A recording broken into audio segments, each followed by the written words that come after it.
బంగారం ధరలు పరుగులు పెడుతూనే ఉన్నాయి. 1,00,000 మార్కును దాటి పసిడి అంతకంతకు పైకి పోతూనే ఉంది. భవిష్యత్తులో పెరిగే అవకాశాలు తప్ప తగ్గే సూచనలు కనిపించడం లేదని ఫైనాన్షియల్ ఎక్స్పర్ట్స్ గోల్డ్ షోరూంలో నిర్వాహకులు చెబుతున్నారు. మరిన్ని వివరాలు మా ప్రతినిధి అంజుమ అందిస్తారు. పరుగులు పెడుతున్నాయి. ప్రస్తుతం 1,32,000 చిల్లరగా బంగారం ధరలు ఉన్నాయి. అయితే రానున్న రోజుల్లో పరిస్థితి ఏ విధంగా ఉండబోతుంది? ఈ ఏడాది చివరి నాటికి 1,50,000కు చేరుతుందా, లేదంటే 2,00,000 మార్క్ని క్రాస్ చేసే అవకాశాలు ఏమైనా ఉన్నాయా? ఎలా ఉండబోతుంది ఏంటి అనేది కూడా తెలుసుకుందాము. ప్రస్తుతం మనం అమీర్పేటలో ఉన్నటువంటి చందన బ్రదర్స్ జ్యువెలర్స్లో ఉన్నాము. మనతో పాటు బ్రాంచ్ మేనేజర్ శ్రీనివాస్ గారు ఉన్నారు. మిగతా విషయాలను ఆయన మాటల్లోనే అడిగి తెలుసుకుందాము. నమస్తే అండి. సో చూస్తున్నాము బంగారం ధరలలో హెచ్చు తగ్గులు ఉంటున్నాయి. అంటే 1,33,000కి వెళ్తుంది, మళ్ళీ 32,000 చిల్లరగా కూడా ఉంటుంది.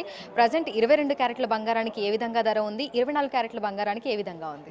ఇవాళ 22 క్యారెట్ చూసుకుంటే 11,955 రూపీస్ ఉంది. అదే 24 చూసుకుంటే ఇంక్లూడింగ్ జిఎస్టీ 134, అంటే జిఎస్టీతో కలుపుకొని. సో ఈ బంగారం ధరలు అనేవి అప్ ట్రెండ్ అని నడుస్తున్నాయి. ఎందుకంటే బంగారం ధర అనేది ఒక లెవెల్లో స్టాటిక్గా స్టేబుల్గా ఉన్న మార్కెట్. సో ఇప్పుడు స్లైట్లీ పెరగడం మొదలైంది. ఈ మంత్ ఎండ్ వరకు కూడా ఆల్మోస్ట్ ఇదే, అంటే నార్మల్గానే పెరిగే ఛాన్సెస్ ఉంది. అబ్నార్మల్గా పెరిగే ఛాన్సెస్ తక్కువ, నార్మల్గా పెరుగుద్ది. మేబీ కొత్త సంవత్సరంలో అయితే బంగారాన్ని కొత్త స్థాయిలోనే చూడగలుగుతాం. ఎందుకంటే ఈ డిసెంబర్ వరకు కొంచెం క్రిస్మస్ లాంటి, న్యూ ఇయర్ లాంటి పెద్ద పెద్ద ఈవెంట్స్ ఉన్నాయి కాబట్టి సో బంగారం ధర మీద అంత ఫోకస్ ఉండదు. ఎందుకంటే ఇప్పుడు చాలా అమెరికా లాంటి దేశాలకి ఇది ఫైనాన్షియల్ ఇయర్ అనుకుందాం, ఇంకోటి చాలా దేశాలకి క్రిస్మస్ హాలిడేస్ ఉన్నాయి. సో ఇదంతా కూడా బంగారం ధరలు స్లోగా పెరగడానికి ఒక కారణం. అది ఏమీ లేకపోతే స్పీడ్గా పెరిగేది. సో ఇది నామినల్గా ఏదో 100-200 పెరుగుతుంది, మళ్ళీ 50 రూపాయలు తగ్గుతుంది, 100-200 పెరుగుతుంది, మళ్ళీ 50 రూపాయలు తగ్గుతుంది. ఇదంతా ట్రేడింగ్లో వల్ల ఈ మార్పులు, చిన్న మార్పులు జరుగుతున్నాయి. వన్స్ మనం ఫైనాన్షియల్ ఇయర్ అంటే అమెరికాకి ఫైనాన్షియల్ ఇయర్ December 30 అనేది. మన December 30 దాటి January 5-6 దాటిపోయిన తర్వాత బంగారం ధరలో మనం చాలా మార్పులు చూడగలుగుతాం. సో మనకి 1,00,000 మార్క్ని క్రాస్ అయిన తర్వాత ఒక్కసారిగా 3,000 పెరిగింది. ఆ తర్వాత కూడా మనం బంగారం ధరలలో అంటే రోజువారీ మార్పులు చూస్తే వేలల్లోనే మనకి మార్పులు అనేవి చూసాము. సో ప్రజెంట్ ఎలా ఉంది మనకి? అంటే వేలల్లోనే ఈ హెచ్చు తగ్గులు అనేవి చూస్తున్నామా, లేదంటే వందలలోకి చేరిందా? ఇప్పుడు ఈరోజు తీసుకుంటే 10 గ్రాములకు 150 రూపాయలు పెరిగింది. ఇది ఇవాళకి చాలా తక్కువ. అది ఒక 2 రోజుల క్రితం పోతే 700 తేడా ఉంది, ఒక రోజుకు 900 తేడా ఉంది, ఒక రోజు 1200 తేడా ఉంది, ఒక రోజు 200 తేడా ఉంది.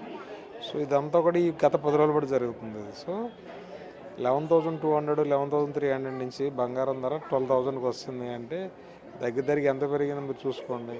సో బంగారం ధరలో ఈ చిన్న మార్పులు ఈ నెలాఖరు వరకు ఉంటాయి, ఇలాగే ఉంటాయి. 100 రూపాయలు పెరగచ్చు, 150 పెరగచ్చు, లేదంటే తగ్గొచ్చు. 100, 150, 200 ఇదే జరుగుతూ ఉంటుంది. సో భారీగా మీరు అన్నట్టు 1,50,000కి 2,00,000కి వెళ్ళే అవకాశం అయితే 30 లోపు అయితే లేదు. 2026లో అయితే ఛాన్సెస్ గట్టిగా ఉన్నాయి. మనకి 1,00,000 మార్క్ని క్రాస్ అయిన తర్వాత చాలా మంది మిడిల్ క్లాస్ పీపుల్ ఏమన్నారంటే ఇంకా మేము తులం బంగారం తీసుకోలేము, అందని ద్రాక్షలాగా అయిపోయింది అని చెప్పేసి అని అన్నారు. సో కొన్ని నెలలుగా కూడా ఇది కొనసాగుతోంది. ఇప్పుడు ప్రజల మైండ్ సెట్లో ఏమైనా మార్పు వచ్చిందా? కొనడానికి ముందుకు వస్తున్నారా ఎంతో కొంత? సో బంగారాన్ని 1,00,000 అయినా కొనడం మానరండి. అది పెద్దలు నేర్పిపోయారు మనకి. సో బంగారాన్ని, భూమిని రేట్లు పెరిగినాయని ఆపేస్తారంటే నేనైతే నమ్మను. ఎవరు నమ్మితే ఓకే, దాన్ని నేను కాదన్న, కానీ నేనైతే నమ్మను. ఎందుకంటే ఈ రెండు ఎప్రిషియేటెడే కదా. ఇప్పుడు భవిష్యత్తులో స్థలాల రేట్లు పెరిగితేనే ఇల్లు కొనడం మానేస్తారా, స్థలాలు కొనడం మానేస్తారా, వ్యవసాయం చేయడం మానేస్తారా? కొనోడు కొంటానే ఉంటారు. కాకపోతే మిడిల్ క్లాస్ పీపుల్ డ్రీమ్స్ కొంచెం ఫుల్ఫిల్ అవ్వాలి అంటే కొంచెం కష్టమైన మాట అయినా కొంచెం వాళ్ళకి ఇబ్బంది అని నేను మనం ఇప్పుడు వీఆర్ ఆల్సో సేమ్ కదండి. సో మనం అరే అనుకున్నాం కదా, కొనలేమేమో, ఈ థాట్స్ నడుస్తూ ఉంటాయి. సో వాళ్ళకు కూడా చాలా సొల్యూషన్స్ ఉంటాయి. ఎలా అంటే షాపుల్లో మన పర్చేస్ ప్లాన్ లాంటివి ఉంటాయి. లేదంటే మనకి గవర్నమెంట్ గోల్డ్ బాండ్స్ అని రకరకాల రిలీజ్ చేస్తూ ఉంటాయి. మరి ఇన్వెస్ట్ చేయాలనుకుంటే చాలా మోడల్స్ ఉంటాయి.